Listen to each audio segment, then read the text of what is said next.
زین صاحب آپ کا بہت شکریہ کہ آپ نے پروگرام کے اندر شرکت کی، اور ان کے ساتھ تشریف رکھتے ہیں علامہ محمد ساجد البرہانی صاحب، آپ ڈپٹی ڈائریکٹر ہیں منہاج المدارس امتحانات منہاج القرآن کے، آپ کا بہت شکریہ کہ آپ نے پروگرام میں شرکت کی۔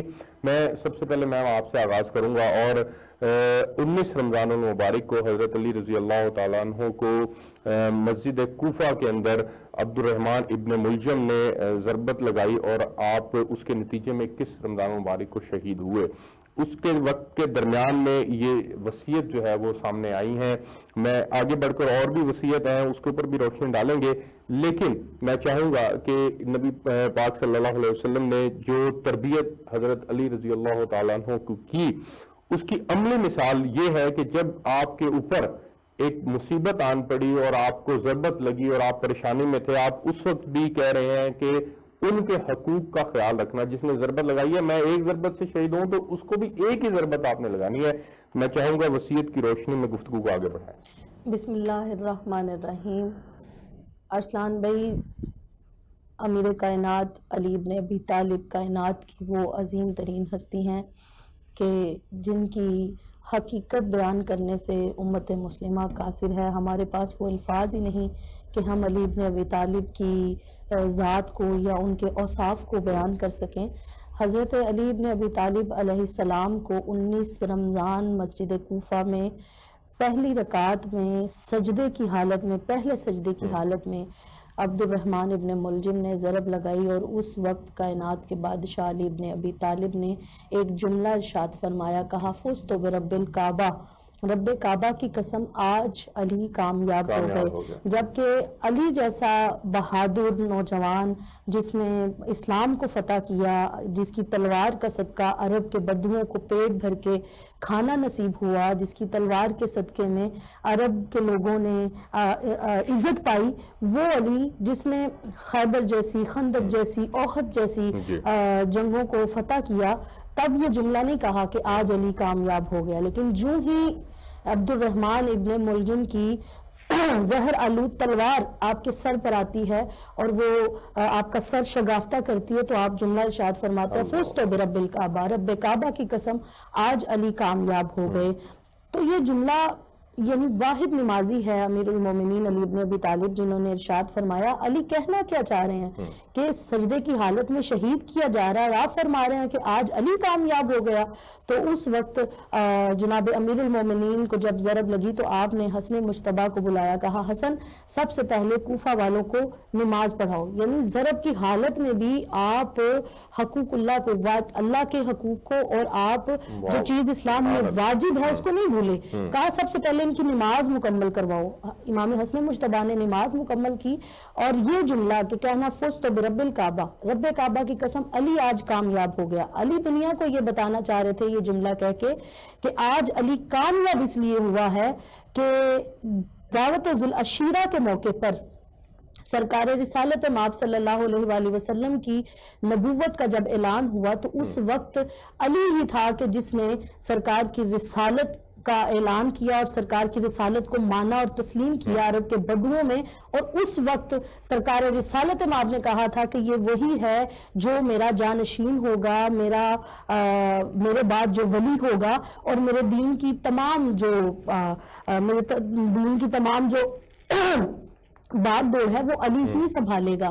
تو میں وہ علی ہوں کہ جس نے اپنے نفس کو رسول کی بارگاہ میں فروخت کر دیا، اور وہ جو نفس علی نے رسول کی بارگاہ میں فروخت کیا، اپنے نفس کو بیچ ڈالا سرکار رسالت مآب صلی اللہ علیہ وآلہ وسلم کی بارگاہ میں، آج علی اس نفس کو نفس مطمئنہ تک لے کے چلا گیا، لہٰذا آج علی کامیاب ہو گیا، آج علی کو کامیابی مل گئی۔ تو امیر کائنات علیہ الصلوۃ والسلام کی زندگی پر ارسلان بھائی اگر آج ہم عمل کریں، جتنی بھی امت مسلمہ ہیں، آج ہم امیر کائنات کی ذات کو اٹھا کے، آپ ایک مکمل باب ہیں، مکمل، یعنی اگر آپ نے عدل سیکھنا ہے، تو تو حضرت علی سے سیکھیں. اگر آپ نے نماز میں آداب سیکھنے ہیں تو حضرت علی سے سیکھیں. اگر آپ نے انصاف سیکھنا ہے تو حضرت علی سے سیکھیں. اگر آپ نے عبادتوں میں لذت سیکھنی ہے تو حضرت علی سے سیکھیں. اگر آپ نے سخاوت سیکھنی ہے تو حضرت علی سے سیکھیں. یعنی آپ اسلام اور دنیا دونوں میں جو بھی آپ سیکھنا چاہتے ہیں جس سے آپ اپنی مکمل زندگی بنا سکیں یا بہترین زندگی گزار سکیں تو اس کے لیے ہمارا رول ماڈل حضرت علی نے بتایا. بالکل ٹھیک ہوگا. میں آگے بڑھنا چاہوں گا اور سید زین الرضا شاہ بخاری صاحب کے پاس جانا چاہوں گا. شاہ جی، یہ ان وصیتوں سے تو یہ معلوم ہوتا ہے کہ حضرت علی کی شخصیت کی زندگی کے بے شمار پہلو تھے، لیکن جب آپ نے وصیت کا آغاز کیا اور کرنا شروع کی حضرت امام حسن اور حسین علیہ السلام کو، تو آپ نے سب سے پہلے تقوی الہی اختیار کرنے پر زور دیا. رمضان المبارک بھی ہمیں تقوی کی طرف جانب لے کے جاتا ہے. اس سے ثابت ہوتا ہے کہ انسان کی زندگی کا سب سے امپورٹنٹ پہلو تقوی کا اختیار کیا جانا ہے. میں چاہوں گا کہ اس نقطے کے اوپر آپ روشنی ڈالیں. بسم اللہ الرحمن الرحیم. سب سے پہلے ڈاکٹر صاحب آپ کا بہت شکریہ کہ آپ نے مدعو فرمایا. اور آج جس شخصیت کے حوالے سے ہم ذکر کر رہے ہیں اور جن کی تعلیمات اور جن کی وصیت کے پہلوؤں کو ہم ذکر کر رہے ہیں، یقین جانیے کہ یہ وہ شخصیت ہیں کہ جن کے بارے میں جس طرح آپ نے وصیت پڑھ کر سنائی اور آپ کی وصیت کا ہر لفظ جو تھا وہ علم کا، حکمت کا سمندر تھا، اور ہر لفظ جو تھا وہ پیغام دے رہا تھا کہ آؤ اللہ رب العزت کے ساتھ جڑ جاؤ. تو وہ شخصیت سرکار دو عالم صلی اللہ علیہ وسلم نے ان کے بارے میں فرما دیا تھا کہ میں دار الحکمت ہوں اور علی اس کا دروازہ ہے. ایک حدیث پاک میں ہے کہ میں مدینۃ العلم ہوں، علی اس کا دروازہ ہے. تو جس کا سرکار دو عالم صلی اللہ علیہ وسلم جو شہر ہیں اور حضرت علی المرتضیٰ رضی اللہ تعالی عنہ جس ذات کی جو ہے وہ دروازہ بنے، تو حضرت علی المرتضیٰ رضی اللہ تعالیٰ عنہ کے علم کے بارے میں اور آپ کی حکمت اور دانائی کے بارے میں کون اندازہ کر سکتا ہے. اب حضرت علی المرتضیٰ رضی اللہ تعالیٰ عنہ نے جس طرح تقوی کی طرف اشارہ فرمایا، اب دیکھیے کہ قرآن پاک میں 12 مقامات پر تقوی کی طرف اشارہ کیا گیا. اگر ہم سورۃ البقرہ سے اگر ہم آغاز کریں کہ ذالک الکتاب لا ریب فیہ ھدی للمتقین، کہ یہ جو قرآن کریم ہے، یہ جو کتاب ہے، یہ متقین کے لیے اس میں ہدایت ہے. اب وہ متقین کون کون سے ہیں کہ الذین یؤمنون بالغیب، کہ جو غیب پر ایمان لاتے ہیں، ویقیمون الصلاۃ، وہ نماز قائم کرتے ہیں، ومما رزقناہم ینفقون، اور پھر وہ اس میں سے جو اللہ تعالیٰ نے انہیں دیا ہے خرچ کرتے ہیں. پھر اسی طرح رمضان المبارک کی جب فضیلت بیان ہوئی تو اس میں بھی فرمایا گیا کہ شہر رمضان الذی انزل فیہ القرآن. تو یہاں پر بھی جو ہے وہ رمضان المبارک کے حوالے سے جب بات ہوئی تو آخر میں آیت کے آخر میں فرمایا گیا کہ لعلکم تتقون، تاکہ تم تقوی اختیار کرو. اب یہ جو تقوی ہے یہ کیا ہے؟ تقوی ہے کہ انسان کا اپنے آپ کو ہر قسم کی برائی سے بچا لینا، چاہے وہ جھوٹ ہے، چاہے وہ چوری ہے، چاہے وہ زنا ہے، چاہے وہ بدکاری ہے، کسی بھی قسم کی کوئی بھی بدکاری ہے، کوئی بھی ایسی بری عادت ہے، اس سے اپنے آپ کو جو ہے وہ بچا لینا، یہ تقوی ہے. اور ہمارے بزرگان جو دین ہے، ہمارے جو اولیاء گزرے ہیں، ہمارے صحابہ کرام، سرکار دو عالم صلی اللہ علیہ وسلم کی جو ذات ہے وہ بہت زیادہ تقوی اختیار کیا کرتی، اللہ رب العزت کو بارہا یاد کیا کرتے. آپ صلی اللہ علیہ وسلم تو اس قدر تقوی اختیار فرمایا کرتے کہ پوری رات جو ہے وہ آپ کی سجدے کے اندر گزر جایا کرتی اور اللہ کو یاد کرتے گزر جایا کرتی. اور پھر سورۃ المزمل جب نازل ہوئی تو فرمایا کہ اے محبوب کہ آپ جو اتنا قیام کرتے ہیں تو رات کا آدھا حصہ یا اس سے کم حصہ قیام فرما لیا کرے. اور پھر اسی طرح حضرت فاطمہ الزہرا سلام اللہ علیہا، آپ کی اگر سیرت دیکھیں تو آپ بھی تقوی کا پہاڑ تھی کہ آپ پوری رات سجدہ کرتی اور پھر ہر لمحہ جو ہے وہ ایسا عمل اختیار کرتی کہ جو رسول اللہ کو راضی کرے اور اللہ کو راضی کرے. اور پھر سیدنا علی المرتضیٰ رضی اللہ تعالیٰ عنہ کے تقوی کی ایک ہی مثال دے دیتا ہوں، کیونکہ حضرت علی المرتضیٰ کا جو سب سے بڑا تعارف ہے وہ آپ کی شجاعت و بہادری ہے کہ جس طرح آپ دشمنوں کے ساتھ لڑا کرتے تو ایک وقت وہ بھی آتا ہے کہ آپ دشمن کو بچھاڑ لیتے ہیں، اس کے اوپر آپ سوار بھی ہو جاتے ہیں تو وہ آپ کے چہرہ مبارک پر تھوک دیتا ہے معاذ اللہ. تو حضرت علی المرتضیٰ رضی اللہ تعالیٰ عنہ آپ اس کو معاف فرما دیتے ہیں. تقوی اس میں کیا آپ فرماتے ہیں کہ میں نے تجھے اس لیے چھوڑا ہے کہ یہ جو اب اس کے اندر جو تو نے مجھے تھوکا ہے اس کے اندر شاید کہ میرا غصہ شامل ہو جائے. تو آپ نے اس سے اجتناب کرتے ہوئے کہ جو بھی کام کرنا ہے وہ اللہ رب العزت کی رضا کے لیے کرنا ہے، تو اگر اس میں اپنی رضا شامل ہو گئی تو وہ جو مقصد ہے جہاد کا وہ فوت ہو جائے گا. میں آگے بڑھنا چاہوں گا اور علامہ ساجد صاحب کے پاس میں جانا چاہوں گا. حضرت علی رضی اللہ تعالیٰ عنہ فرماتے ہیں کہ دنیا تمہاری کتنی ہی طلبگار کیوں نہ ہو، تم دنیا کے طلبگار نہ بننا. یہ بظاہر ایک جملہ ہے لیکن یہ ایک بہت وسیع اس کا معنی اور مفہوم ہے. میں چاہوں گا کہ اس کے اوپر آپ روشنی ڈالیں. سب سے پہلے بہت شکریہ ڈاکٹر صاحب آپ کا کہ آپ نے ہمیں اپنے پروگرام کے اندر مدعو کیا. تو میں اس نقطے کی طرف آنے سے پہلے میں جو تقوی کا مفہوم ہے جو خود سیدنا علی رضی اللہ تعالی عنہ نے بیان کیا، سب سے پہلے اس کی طرف اشارہ کرنا چاہوں گا کیونکہ رمضان المبارک ہے. اللہ سبحانہ و تعالی نے بھی ارشاد فرمایا کہ یا ایھا الذین آمنوا کتب علیکم الصیام کما کتب علی الذین من قبلکم لعلکم تتقون، کہ اے ایمان والو تم پر روزے فرض کیے گئے ہیں جیسے کہ تم سے پہلے لوگوں پر بھی فرض کیے گئے تھے. اور روزے فرض کرنے کا مقصد تم پر اور جو تم سے پہلی قومیں تھیں ایک ہی تھا، لعلکم تتقون، کہ تم اللہ کا تقوی اختیار کر سکو. تو یہ جو تقوی ہے بیسیکلی یہ وقا سے نکلا ہے. وقا کا معنی ہوتا ہے کہ اپنے آپ کو بچا لینا، اپنے آپ کو ایک محفوظ کر لینا.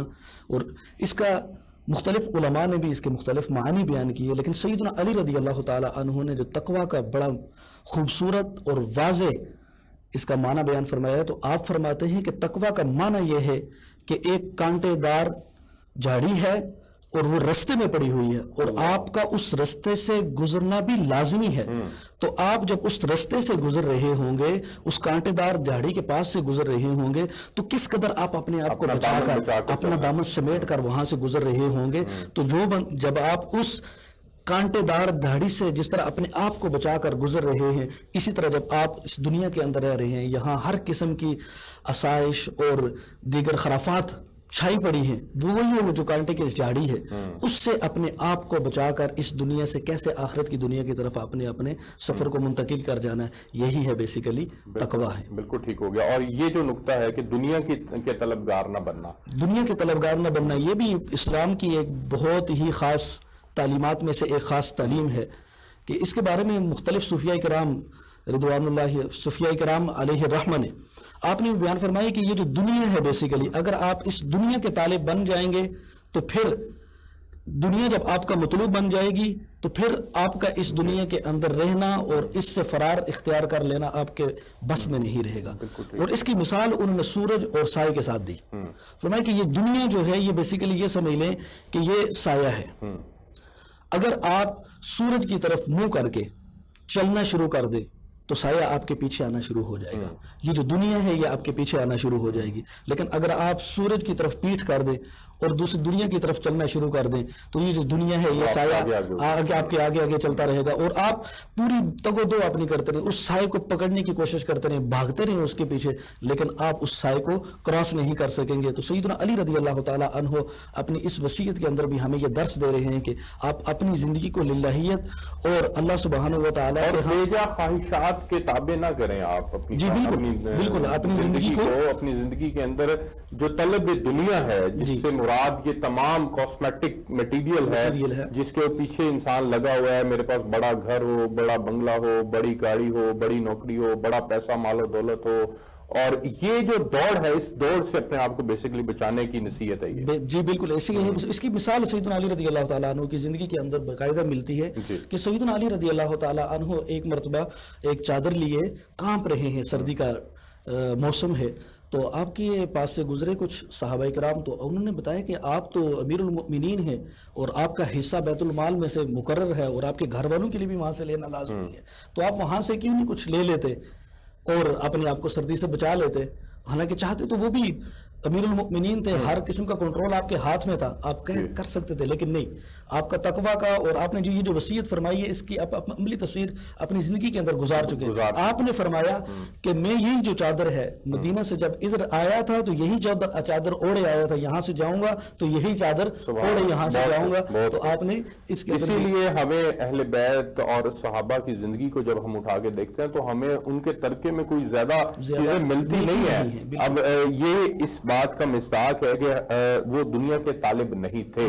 اور مجھے ایک بریک پہ جانا ہے، میں بریک سے واپس آتا ہوں تو پھر میں آپ سے گفتگو کو آگے بڑھاؤں گا. ناظرین ایک بریک لیتے ہیں، ہمارے ساتھ رہیے. جی ویلکم بیک ناظرین، آپ دیکھ رہے ہیں پروگرام فیضان رمضان اور میں آپ کا میزبان ڈاکٹر محمد ارسلان فاروق. آج ہم حضرت علی رضی اللہ تعالیٰ عنہ کی شہادت سے پہلے جو آپ نے وصیت کی تھی اس کے اوپر تفصیل سے بات کر رہے ہیں. میں خادم مسیح حسین عابدی صاحبہ، وصیت کے اندر آگے جا کر حضرت علی فرماتے ہیں کہ جو کہو حق کی حمایت میں کہو اور جو عمل کرو اجر الہی کے لیے کرو. یعنی ہم نے جو بات کرنی ہے وہ حق کی حمایت میں کرنی ہے اور ہر کام اللہ کی رضا کے لیے کرنا ہے. دنیا کا مطلب اور مقصود نہیں ہونا چاہیے.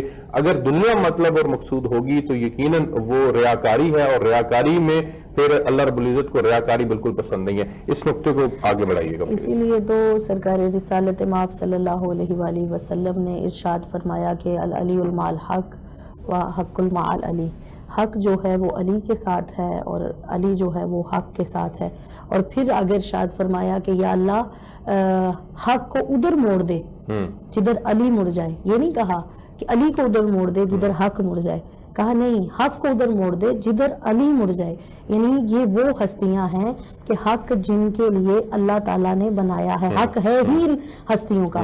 تو آپ دیکھیں کہ دنیا کے حوالے سے امیر کائنات خود ایک جملہ ارشاد فرماتے ہیں کہ یہ دنیا میرے نزدیک ایسی حیثیت رکھتی ہے جیسے چمڑے کی ٹوٹی ہوئی جوتی. لیکن اللہ تعالیٰ نے یہ دنیا بنائی بھی ہے, ہم نے رہنا بھی اس دنیا میں ہے, اور اسی دنیا کے اندر ہم نے کرنا کیا, مقصد کیا ہمارا. تو اس حوالے سے ارسلان بھائی یہ ہمارا پریکٹیکل ہے. جیسے ہم پورا سال پڑھتے ہیں, پورا سال پڑھنے کے بعد ہم ایگزام دیتے ہیں, اسی طرح سے اللہ تعالیٰ نے ہمیں یہ زندگی عنایت فرمائی ہے. یہ ہم پڑھ رہے ہیں, ہم تعلیم حاصل کر رہے ہیں, ہمارے ایگزام کا وقت اللہ تعالیٰ نے مقرر کیا ہے, ہم نے تب پیپر دینا ہے. اگر ہم نے کچھ پڑھا ہوگا, کچھ سیکھا ہوگا, کچھ عمل کیا ہوگا تو وہاں جا کے ہم ان ایگزام میں, ان پیپروں میں ہم پاس ہوں گے. لہٰذا دنیا کو چھوڑ کے بھی ہم جنت نہیں خرید سکتے. یہ ہمارے لیے آزمائش ہے, اللہ تعالیٰ نے آزمائش بنایا دنیا کو. اس دنیا میں رہ کے ہی ہم نے جنت بھی خریدنی ہے. جیسے اقبال کہتا ہے کہ عمل سے بنتی ہے زندگی, جنت بھی اور جہنم بھی, یہ خاکی اپنی فطرت میں نہ نوری ہے نہ ناری ہے. اور امیر کائنات علیہ الصلوۃ والسلام جیسی عظیم ہستی کہ آپ اپنے بیٹوں کو وصیت کر رہے ہیں کہ جو خود منبع حق ہیں وہ بیٹوں کو وصیت کر رہے ہیں کہ حق کا ساتھ کبھی نہ چھوڑنا اور باطل کے راستوں پہ کبھی گامزن نہ ہونا, جب بھی ساتھ دینا حق کا ساتھ دینا, اور جو بھی عمل کرنا وہ اجر الہی کے لیے کرنا, دنیا مقصود نہ ہوا. آپ دیکھیں اجر الہی کا بہترین عمل. ادھر امیر کائنات کو ضرب لگی, آپ نے ابن ملجم کو دیکھا کہ وہ کانپ رہا ہے, ضرب لگانے کے بعد وہ کانپ رہا ہے. یہ اس حق کے منبع کو ہی یہ بات سوٹ کرتی ہے, یہ بات اسی پہ فٹ ہوتی ہے کہ اس بندے نے جس نے ضرب لگائی ہو. ہمیں آج کوئی بھی آ کے کوئی بات کر دے تو ہم برداشت نہیں کرتے, ہم اس کے گلے پڑ جاتے ہیں. تو امیر کائنات کو جس نے ضرب لگائی ہے وہ بندے کو جب کانپتا ہوا دیکھا ہے عبد الرحمن ابن ملجم کو, تو آپ کیا ارشاد فرما رہے ہیں رضا الہی کے لیے؟ آپ کہہ رہے ہیں سب سے پہلے اس کو پانی پلاؤ, اس کو شربت دو, اپنے قاتل کو شربت پلا رہے ہیں. یعنی یہ کیا کردار تھا, یہ کردار دیکھیں. ضرب لگائی اس عبد الرحمن ابن ملجم نے لگائی ہے, لیکن اس کے باوجود آپ اپنے قاتل کو کہہ رہے ہیں. تو علی المع الحق و حق المع العلی, یہ علی کو ہی جچتا ہے کہ علی حق کے ساتھ ہے اور حق علی کے ساتھ ہے. آپ نے اپنی زندگی جتنی بھی گزاری ہے وہ ساری زندگی آپ نے جناب رسالت مآب صلی اللہ علیہ وآلہ وسلم کی اطاعت میں گزاری, اور پریکٹیکل جیسے قرآن میں اللہ کہتا ہے نا قل اطیعوا اللہ واطیعوا الرسول فإن تولوا فإن اللہ لا يحب الکافرین, کہ اللہ کی اطاعت کرو, اللہ کے رسول کی اطاعت کرو. تو وہ جو اطاعت سمجھائی ہے پریکٹیکلی طور پہ, اتباع کو سمجھایا گیا, وہ سرکار امیر المومنین علی ابن ابی طالب نے پریکٹیکلی طور پہ کر کے بتایا کہ سرکار کی اطاعت اور اتباع کیسے کرنا. سید زین الرضا صاحب آگے بڑھ کر حضرت علی فرماتے ہیں کہ ظالم کے مخالف اور مظلوم کے مددگار رہو. یہ کون سے ظلم کے مخالف آپ نے ارشاد فرمایا ہے, اس سے کیا مراد ہے, اور ظالم کون ہو سکتا ہے؟ وہ اسلام مسلمان بھی ظالم ہو سکتا ہے, یا یہاں پر غیر مسلموں کو مخاطب کر کے جو وہ ظلم کرتے ہیں ان کے لیے یہ کردار جو ہے مینشن کیا گیا؟ اس کے اوپر روشنی ڈالیے گا. دیکھیے جو ظلم ہے نا, ظلم ایک ایسی چیز ہے کہ ظلم کی تعریف کیا ہے کہ ظلم اور عدل یہ دونوں ایک دوسرے میں جو ہے وہ اپوزٹ ہے. تو عدل یہ ہے کہ جس چیز کا جو مقام ہو اس کو وہ دے دینا, اور ظلم یہ ہے کہ جس چیز کا جو مقام ہو, جو ویلیو ہو, وہ اس کا نہ دینا. اور ظلم جو ہے حق نہ دینا, ہاں جی, کسی سے بھی صادر ہو سکتا ہے, خواہ وہ مسلم ہو یا غیر مسلم ہو. اب دیکھیے کہ قرآن پاک کے اندر بارہا وہ لوگ جو گناہ کرتے ہیں اور اللہ رب العزت کی نافرمانی کرتے ہیں ان کو بھی خالق کائنات نے اس طرف اشارہ فرمایا، بارہا فرمایا کہ جن لوگوں نے اپنی جانوں پر ظلم کیا.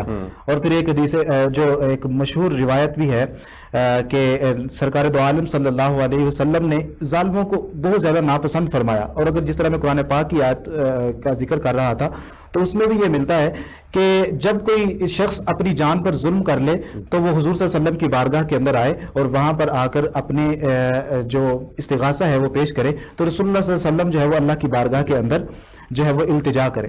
اب اس حساب سے دیکھیں تو ایک تو یہ ہے کہ انسان بدعملی کرے، اپنے اعمال کو اچھا نہ کرے، یہ بھی ظلم ہے اپنے انسان کا اپنے آپ پر. پھر دوسروں کے ساتھ جو ظلم کرنا ہے وہ یہ ہے کہ آپ کسی کا حق کھا لیتے ہیں، کسی کی حق تلفی کر لیتے ہیں، کسی کو آپ مارتے ہیں، کسی کی آپ چیز چھین لیتے ہیں، یا کسی کو آپ برائی کی طرف راغب کرتے ہیں، یہ بھی ایک ظلم کے حصے میں آتا ہے. اور حضرت علی المرتضیٰ رضی اللہ تعالیٰ عنہ جیسی جو ذات ہے کہ وہ جس طرح کہ ابھی انہوں نے وصیت کے اندر اشارہ فرمایا کہ آپ نے ظلم سے بچنا ہے اور ظلم سے ظلم کے آپ نے مخالف رہنا ہے اور مظلوم کا مددگار رہنا ہے، مظلوم کی مددگار کرنی ہے. اور اگر حضرت علی بالکل حضرت علی رضی اللہ تعالیٰ عنہ کی اگر آپ زندگی کو اٹھا کر دیکھیں تو آپ ہمیشہ مظلوم کے ساتھ کھڑے ہوئے نظر آئے ہیں، غریبوں کی مدد کی ہے. حضرت امام حسن کلیئر کٹ میسج یہ بھی جاتا ہے کہ ظالم کتنا ہی طاقتور کیوں نہ ہو، اس کے روب اور دبدبے میں نہیں آنا، بلکہ اس کے سامنے اگر کھڑا ہونا پڑے تو کھڑے ہونا. بالکل بالکل جس طرح کا بھی فتنہ ہو، جیسا بھی ظالم ہو.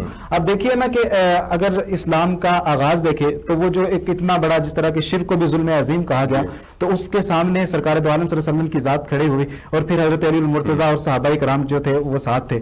پھر سرکار دو عالم صلی اللہ علیہ وسلم کے یہ جو پیارے صحابی ہیں حضرت علی المرتضیٰ، اور آپ کی جس طرح سرکار دو عالم صلی اللہ علیہ وسلم نے تربیت فرمائی ہے، تو اسی طرح جو انہوں نے اپنے شہزادوں کی جو تربیت فرمائی ہے، حضرت امام حسن کی ذات دیکھیں، حضرت امام حسین کی ذات دیکھیں، تو یہ بھی جو غریب لوگ ہوتے تھے ان کے ساتھ بڑا پیار کرتے تھے. حضرت امام حسین کو اگر اٹھا کے دیکھیں تو وہ اس بالکل مصداق ہے کہ ظالم کے خلاف ہونا ہے اور مظلوم کا مددگار بننا ہے. تو آپ تو حق کی آواز کے لیے کربلا تک گئے تھے، ایسے تو نہیں آپ سے لگے؟ بالکل.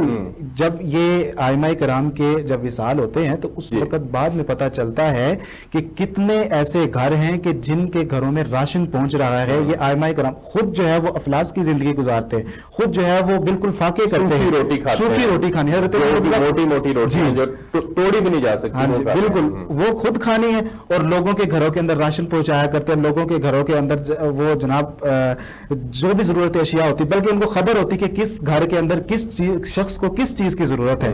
حضرت امام زین العابدین کا جب وصال ہوا تو اس وقت بھی بہت سے ایسے گھر تھے کہ جب ان کے گھر میں کھانا نہ پہنچا تو پھر انہوں نے دیکھا، انہوں نے کہ اچھا کہ ہمارے گھر کے اندر یہ پہنچانے والی شخصیت تھی. اور پھر جس طرح کے ظالموں کی مدد نہ کرنا، حضرت امام زین العابدین کا یہ ایک واقعہ ہے، کیونکہ آپ ان کی ہی آل اولاد سے ہے کہ آپ ایک دفعہ وضو فرما رہے تھے تو جو شخص وضو کروا رہا تھا وہ لونڈی تھی یا غلام تھا، تو اس سے پانی آپ کے چہرہ انور پر گر گیا. وہ تو آپ نے اس کی طرف دیکھا تو اس نے جو ہے وہ فوراً وہ آیت جو ہے والقاظمین الغیظ والعافین عن الناس اس کو پڑھنا شروع کیا. تو جب اس نے کہا کہ والقاظمین الغیظ کہ غصے کو پی جانے والے، تو آپ جو تھے وہ اپنے غصہ آپ کا ٹھنڈا ہو گیا. پھر اس نے آگے پڑھا کہ والقاظمین الغیظ والعافین عن الناس کہ لوگوں کو معاف کر دینے والے. تو آپ نے فرمایا کہ میں نے تجھے معاف کر دیا. اور پھر اس نے آگے جو واللہ یحب المحسنین کہا تھا اور آپ نے فرمایا کہ میں نے تمہیں ویسے ہی آزاد کر دیا. تو حضرت امام زین العابدین جو حضرت علی رضی اللہ تعالیٰ عنہ کے پروردہ تھے، آپ کی اولاد میں سے تھے، آپ وہ شخصیت تھے کہ آپ نے حضرت علی کا یہ جو وصیت تھی اس کا مصداق بن کر دکھایا. اس طرح حضرت امام حسن کی ذات، حضرت امام حسین کی ذات اور جتنے بھی ائمہ کرام ہیں ان کے اندر ہم دیکھتے ہیں کہ وہ معاف کرنے والا بہت زیادہ ہے اور غریبوں کے ساتھ کھڑے ہوتے تھے. اس میں کوئی شک نہیں ہے. میں آگے بڑھنا چاہوں گا اور علامہ محمد ساجد صاحب کے پاس میں جانا چاہوں گا. علامہ صاحب آگے بڑھ کر حضرت علی رضی اللہ تعالیٰ عنہ فرماتے ہیں کہ اپنے ہر کام میں نظم و ضبط کا خیال رکھنا اور اپنے باہمی تعلقات کو درست رکھنا. پھر نبی پاک صلی اللہ علیہ وسلم کی کو ارشاد فرماتے ہوئے آپ نے جو ہے وہ فرمایا کہ لوگوں کے درمیان اصلاح کرنا 1 سال نماز روزے سے افضل ہے. یہ آپ نے نبی پاک صلی اللہ علیہ وسلم کا ارشاد بھی ساتھ میں پڑھ کے سنایا. تو نظم و ضبط کا قائم رکھنا زندگی کے اندر اور باہمی تعلقات کو درست رکھنے پر زور دیا ہے. اس میں تو کوئی شک نہیں ہے کہ باہمی تعلقات جو ہمارے آپس کے تعلقات ہیں آج کے اس موجودہ معاشرے کے اندر ہم دیکھیں تو ہم تو چھوٹی چھوٹی باتوں پر لڑ پڑتے ہیں، اور ہماری زندگی میں نظم اور ضبط کا تو تصور ہی نہیں ہے، ہم مرضی کی زندگی جینا زیادہ پسند کرتے ہیں۔ تو اس کی اہمیت کے اوپر روشنی ڈالیے گا کہ آپس میں باہمی تعلقات رکھنا کتنا ضروری ہے اور نظم و ضبط کا قائم رکھنا کتنا ضروری ہے۔ بہت شکریہ۔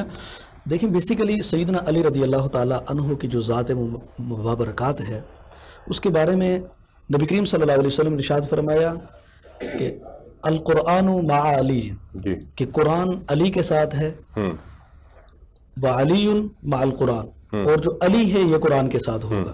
تو یہ کیسے ہو سکتا ہے کہ وہ ہستی جس کے بارے میں نبی کریم صلی اللہ علیہ وسلم یہ ارشاد فرما رہے ہیں کہ قرآن علی کے ساتھ ہے، کہ وہ کتاب جو رشد و ہدایت کا منبع ہے، جس نے پوری امت کی تعلیم مہیا کی ہوئی ہے، وہ کتاب جب سیدنا علی رضی اللہ تعالیٰ عنہ کے ساتھ ہے تو پھر سیدنا علی رضی اللہ تعالیٰ عنہ کی اپنی زندگی کے اندر اور آپ کے وصایا اور آپ سے تربیت لینے والوں کی زندگی کیوں کر نظم و ضبط اور دوسروں کے ساتھ مواخات قائم کرنے سے دور کیوں کر ہو سکتی ہے؟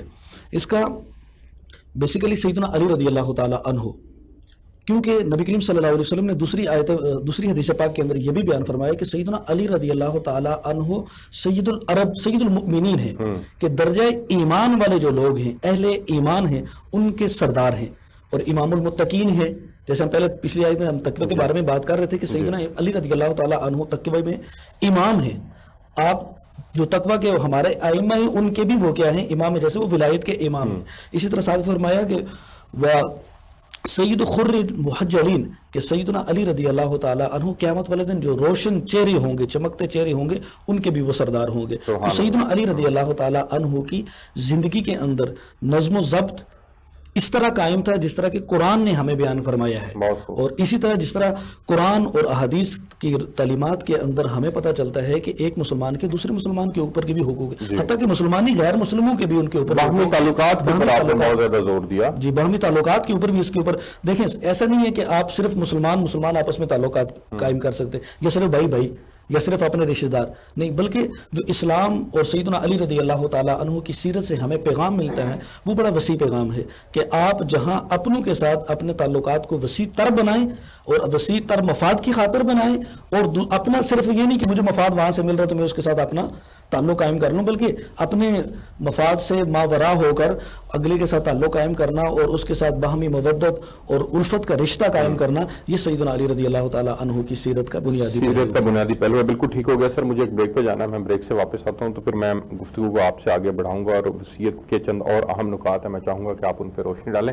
ناظرین ایک بریک لیتے ہیں، ہمارے ساتھ رہیے۔ جی ویلکم بیک ناظرین، آپ دیکھ رہے ہیں پروگرام فیضان رمضان، اور آج ہم بات کر رہے ہیں سیدنا علی رضی اللہ تعالیٰ عنہ کی شہادت سے پہلے وصیت کی۔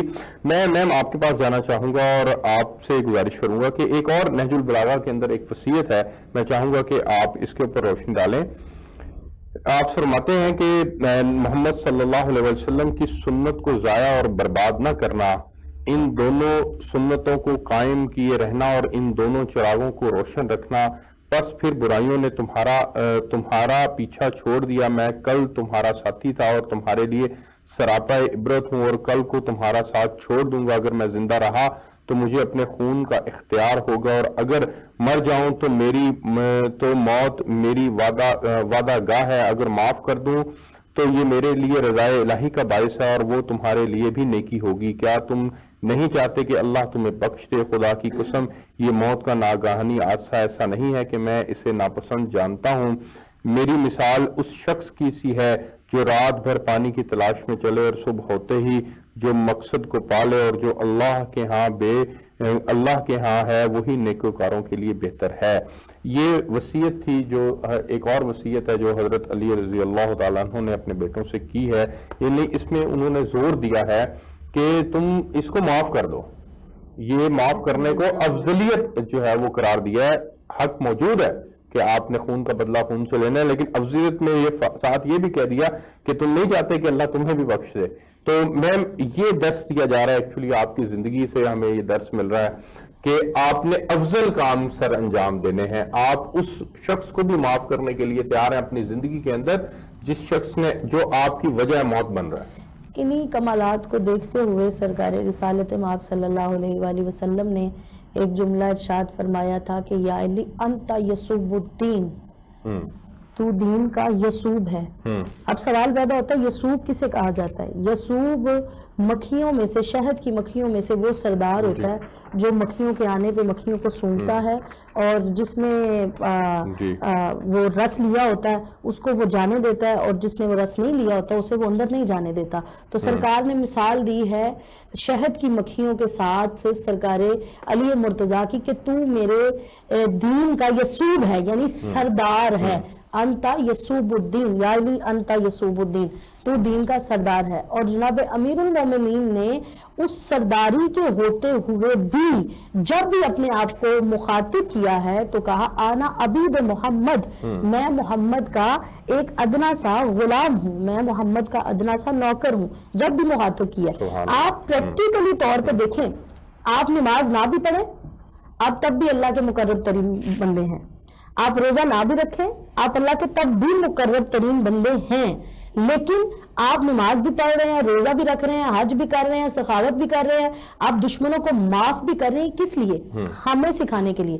پریکٹیکلی طور پہ یعنی اتنی عظیم ہستیاں اس کے باوجود بھی وہ پریکٹیکلی طور پہ کر کے دکھا رہی ہیں کہ زندگی پریکٹیکل کے جب بھی گزارنی ہے وہ پریکٹیکل کر کے گزارنی ہے۔ نصیحت سے تو یہ واضح طور پہ پتہ چلتا ہے کہ زندگی میں انتقام نہیں لینا چاہیے بلکہ معاف کرنا چاہیے، اور اللہ معاف کرنے والے کو پسند کرتا ہے۔ اللہ کے نزدیک مقرب ترین بندہ وہ ہوتا ہے جو دوسروں کو معاف کرتا ہے۔ اور جناب امیر المومنین نے 17 رمضان کو ایک خطبہ دیا، اس کے اندر آپ نے تمام کوفہ والوں کو اکٹھا کیا، کوفہ والوں کو اکٹھا کر کے آپ نے ارشاد فرمایا اور زندگی میں علی جیسا بہادر انسان، ارسلان بھائی جس کی آنکھ میں کبھی آنسو نہیں آیا، امیر المومنین 17 رمضان کو کوفہ میں کھڑے ہو کے آپ نے کوفیوں کو اکٹھا کیا اور کوفیوں کو اکٹھا کر کے کہا کوفہ والوں میں نے آج تک کبھی بھی یتیموں کا مال نہیں کھایا، میں نے آج تک کبھی بھی کسی کی بے عزتی نہیں کی، میں نے آج تک کبھی بھی کسی کو تنگ نہیں کیا، کوفہ والوں میں نے آج تمہیں یہاں پہ اس لیے اکٹھا کیا ہے کہ میرے ساتھ ایک وعدہ کرو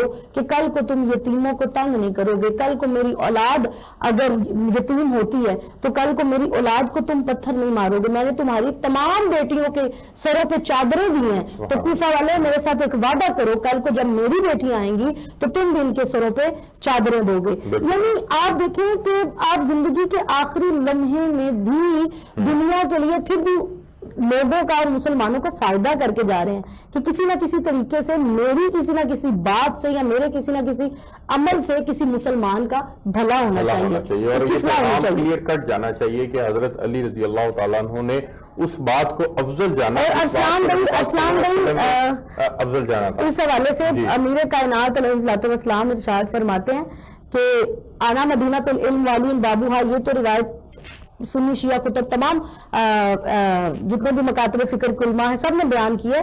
اس کے علاوہ سرکار خود فرماتے ہیں کہ میں نے سرکار رسالت مآب صلی اللہ علیہ وآلہ وسلم سے 1000 علم کا باب لیا، 1000 علم کا باب لیا، اور اس 1000 باب میں سے میں نے ہر ایک باب میں سے 1000 علم کا باب خود دریافت کیا۔ سبحان اللہ، بہت خوب، بالکل ٹھیک ہے، اس میں کوئی شک نہیں ہے۔ میں آگے بڑھنا چاہوں گا اور سید زین الرضا صاحب کے پاس جانا چاہوں گا۔ سر اس ایک معافی کے معاملے میں ایک نقطہ بڑا امپورٹنٹ ہے جو آپ کی زندگی سے واضح ہوتا ہے کہ اپنے قتل کے مجرم کو تو معاف کیا جا سکتا ہے، لیکن جو اسلام کا دشمن ہو، جو قرآن کا دشمن ہو، جو شریعت کا دشمن ہو، جو رسول اللہ صلی اللہ علیہ وسلم کا باغی ہو، اس کے لیے کوئی معافی نہیں ہے۔ یعنی اپنی ذات پس پشت ہے، اسلام کو اولیت دی ہے، اسلام کو ترجیح دی، اور یہ حضرت علی کی زندگی سے ہمیں پیغام ملتا ہے۔ اس کے اوپر روشنی ڈالیے۔ بالکل جی، یہی تو حضرت علی رضی اللہ تعالیٰ عنہ وکرم اللہ وجہ الکریم کی یہ شان ہے کہ آپ نے جو بھی عمل کیا وہ خالصتاً اللہ کی رضا کے لیے کیا یا محبوب صلی اللہ علیہ وسلم کے لیے کیا۔ آپ کا اٹھنا بیٹھنا چلنا پھرنا، آپ کا ہر عمل، کیونکہ مومن کی شان ہی یہی ہے کہ وہ اپنی ذات کو تو دیکھتا ہی نہیں ہے، وہ اپنی ذات کی طرف تو نگاہ ہی نہیں کرتا، اس کا جو بھی ہوتا ہے، جو بھی عمل ہوتا ہے، جو بھی کرنا ہوتا ہے وہ سب اللہ کے لیے ہوتا ہے۔ اور قرآن پاک میں بھی ارشاد ہے کہ اللہ تعالیٰ نے مومنوں کی جانوں کو خرید لیا ہے۔ تو اب یہ جتنے بھی صاحبان ایمان ہیں، اور حضرت علی المرتضیٰ تو وہ پہلے ایمان لانے والے ہیں، آپ بچوں میں پہلے ایمان لے کے آئے، بلکہ کچھ روایت میں یہ بھی ملتا ہے کہ حضرت علی ہی سب سے پہلے ایمان لے کر آئے. تو وہ جو شخصیت جو اول ایمان لانے والے ہیں، وہ شخصیت اس کے جو اسلام کے لیے جو عمل ہوگا، آپ کا جو کردار ہوگا اسلام کے لیے، وہ تو سب کے لیے مثالی ہوگا. اور ان کا اندازہ کون کر سکتا ہے کہ آپ نے تو اپنی جان، اپنا سارا کچھ جو ہے وہ اللہ رب العزت کے حوالے کر دیا تھا. اور اسی طرح یہی جو حضرت علی رضی اللہ تعالیٰ عنہ کا جو پیغام ہے، یہ دیگر جو آپ کے متبعین ہیں، جو ماننے والے ہیں، ان کے اندر بھی نظر آتا ہے. بلکہ میں یوں کہوں گا کہ حضرت علی المرتضیٰ کا جو حقیقی ماننے والا ہے وہ یہی ہوگا کہ وہ اپنی ذات کو پس پش ڈالے اور اس کے ہر کام کے اندر اللہ رب العزت کی رضا شامل ہو. اور جو شخص اللہ رب العزت کی رضا کے لیے کام کرنے والا ہوتا ہے، خالق کائنات نے اس کے لیے بہت سارے انعامات جنت کے اندر رکھے ہوئے ہیں. اگر ہم دیکھیں کہ جس طرح کی ایک ولایت کا کنسپٹ ہے کہ اولیاء کرام کی زندگی کو دیکھیں تو ان کی زندگی میں بھی یہی چیزیں نظر آتی ہیں کہ وہ جو تقوی کا ایک پہلو ہے، جس طرح کہ آپ نے پہلے بھی مجھ سے پوچھا تھا، تو وہ تقوی بھی یہی سکھاتا ہے کہ ہم نے جو بھی عمل کرنا ہے وہ اللہ رب العزت کے لیے کرنا ہے. اور پھر اسی طرح جو حضرت علی المرتضیٰ رضی اللہ تعالیٰ عنہ سے جس طرح کی ولایت چلتی ہے کہ ولایت جس کو بھی ملتی ہے وہ حضرت علی المرتضیٰ کے در اقدس سے ملتی ہے. تو آپ دیکھیں کہ حضرت حسن بصری ہوں یا دیگر جو حضرت علی المرتضیٰ کے ماننے والے تھے، ان کی زندگی کو دیکھیں تو ان کا ایک ایک عمل اللہ رب العزت کی رضا کے لیے ہوتا ہے. اس میں کوئی شک نہیں ہے. اور آپ اور ان کے لیے میں ایک بات کر دوں کہ جس طرح کہ حضرت علی المرتضیٰ بھی صحابہ کرام میں شامل ہیں، تو ایسی شخصیات کہ جنہوں نے حضرت اللہ رب العزت کے لیے اپنے عمل کیے ہیں، ان کے بارے میں خالق کائنات نے قرآن میں فرمایا کہ رضی اللہ عنہ، کہ اللہ تعالیٰ ان سے راضی ہے اور وہ اللہ سے راضی ہیں. اور یہ جو تمغہ امتیاز ان کو ملا ہے، یہ میں سمجھتا ہوں کہ میں اور آپ یہ نہیں کہہ سکتے کہ اللہ تعالیٰ ہم سے پتہ نہیں راضی ہے. ہم بھی دین کی خدمت کر رہے ہیں، آپ بھی دین کی خدمت کر رہے ہیں، ہم نمازیں پڑھتے ہیں، روزے رکھتے ہیں اور دیگر معاملات کرتے ہیں، نیک اعمال کرتے ہیں، لیکن ہمارے پاس یہ ڈگری نہیں ہے کہ اللہ تعالیٰ ہم سے راضی ہے کہ نہیں. لیکن یہ جو شخصیات ہیں ان سے تو یقیناً رضی اللہ تعالیٰ راضی ہیں، اس میں کوئی شک نہیں ہے. میں آگے بڑھنا چاہوں گا اور آخری کے اندر میں علامہ صاحب آپ سے سوال کروں گا کہ حضرت علی کی یہ جو آخری وصیت ہے، یہ حضرت معاشرے کے قیام نو میں اس نے بڑا امپورٹنٹ کردار ادا کرتی ہے. یہ اگر آج کے اس کو معاشرے کے اوپر اس صرف اکیلی وصیت کو امپلیمنٹ کر دیا جائے تو یقیناً یہ معاشرہ جو ہے وہ نکھر کے سامنے آ سکتا ہے. یہ اس کا کردار جو ہے وہ اس کے اوپر آپ روشنی ڈالیے گا پلیز.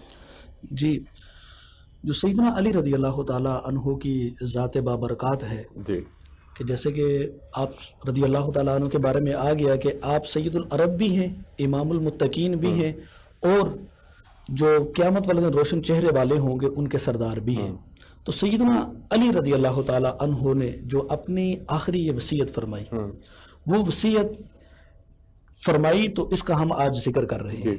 حالانکہ سیدنا علی رضی اللہ تعالیٰ عنہ کی وہ ذات بابرکات ہے جس کے بارے میں نبی کریم صلی اللہ علیہ وسلم نے فرمایا کہ النظر الی وجہ علی عبادہ، کہ سیدنا علی رضی اللہ تعالیٰ عنہ کے چہرہ مبارک کی طرف دیکھنا یہ عبادت شمار ہوتا ہے. اور اس کی 10 سے زائد روایات ہیں اور تقریباً 30+ جو روات ہیں انہوں نے اس حدیث کو مختلف الفاظ کے ساتھ روایت کیا ہے. تو صحابہ کرام اور اس دور کے تو وہ خوش نصیب لوگ تھے جنہوں نے سیدنا علی رضی اللہ تعالیٰ عنہ کے چہرہ مبارک کو دیکھ کر عبادت کا لطف اور مزہ اٹھایا. لیکن آج ہم اور ہمارے دیکھنے والے ناظرین اور سننے والے سامعین ان تمام کے لیے میں یہ کہنا چاہوں گا کہ بعض روایات کے اندر یہ بھی آتا ہے کہ ذکر علی عبادہ، کہ سیدنا علی رضی اللہ تعالیٰ عنہ کا ذکر کرنا یہ بھی عبادت ہے. گویا ہم ذکر یہاں بیٹھ کر سیدنا علی رضی اللہ تعالیٰ عنہ کا کر رہے ہیں. اور ان کی یہ جو وصیتیں ہیں ان کے اوپر اگر ہم آج عمل کریں تو یقیناً ہمارا معاشرہ جو ہے وہ ایک نیا معاشرہ بن سکتا ہے، ایک اچھا معاشرہ بن سکتا ہے، ایک سلجھا ہوا معاشرہ بن سکتا ہے. اور ان نصیحتوں کے اوپر عمل کریں تو ہم یقیناً انفرادی حیثیت کے اندر بھی اچھے کامل انسان بن سکتے ہیں. اس سے کوئی شک نہیں ہے. آپ تینوں مہمانوں کا بہت شکریہ. ناظرین، آپ نے پروگرام دیکھا. ہمیں یہاں سے اجازت دیجیے. آپ سے کل ایک نئے موضوع کے ساتھ ملاقات ہوگی. تب تک کے لیے اللہ کے بعد.